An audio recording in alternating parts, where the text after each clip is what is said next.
20 milliards d'euros, c'est le coût de la fraude à l'identité pour les entreprises et les victimes en France en 2022.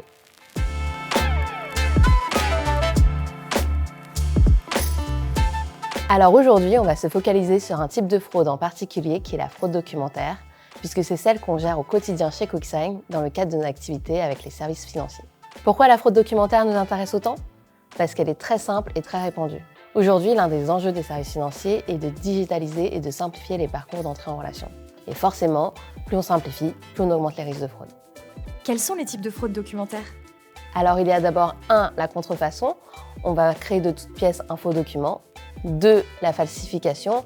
On va par exemple transformer un F en P sur un passeport et créer une nouvelle identité. Ou alors changer sa date de naissance. C'est d'ailleurs ce qu'on observe chez certains mineurs qui tentent d'ouvrir un compte bancaire. Ou alors modifier sa photo sur un titre volé. 3, les documents vierges volés et personnalisés illégalement. Et 4, la plus connue de tous, l'usurpation d'identité. Comment on fait chez QuickSign pour gérer la fraude documentaire ? Alors c'est un mix entre l'équipe FEB et l'intelligence artificielle. Le FEB, c'est le Fraud Expert Bureau. C'est l'équipe qui vérifie manuellement la conformité des pièces et la correspondance des visages entre la photo prise lors du parcours d'entrée en relation et la photo de la pièce d'identité. Et pourquoi ne pas tout automatiser avec l'IA ? Alors bien sûr, les algorithmes nous aident à identifier des documents frauduleux. Mais il est indispensable d'allier la vie d'un humain à celui de la machine. Car l'humain interprète, ce que la machine ne sait pas faire. Est-ce qu'un élément sur une pièce d'identité, par exemple, est non conforme parce qu'il s'agit d'une fraude ? Ou est-ce lié à une dégradation de document d'origine ou à l'environnement de la capture ? Ou est-ce tout simplement un nouveau modèle de pièce d'identité ? L'IA aiguille, mais c'est l'humain qui décide.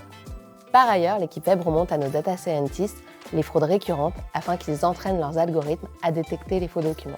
En conclusion, l'onboarding digital des services financiers s'appuie de plus en plus sur l'IA pour valider les identités. Mais pour contrer ces technologies, les fraudeurs y passent avec les mêmes armes et recréent des faux documents et des vidéos avec l'IA.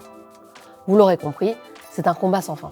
Les humains jouent donc un rôle capital car ils peuvent comprendre l'état d'esprit d'un fraudeur et identifier de nouveaux comportements que la machine n'a pas réussi à détecter.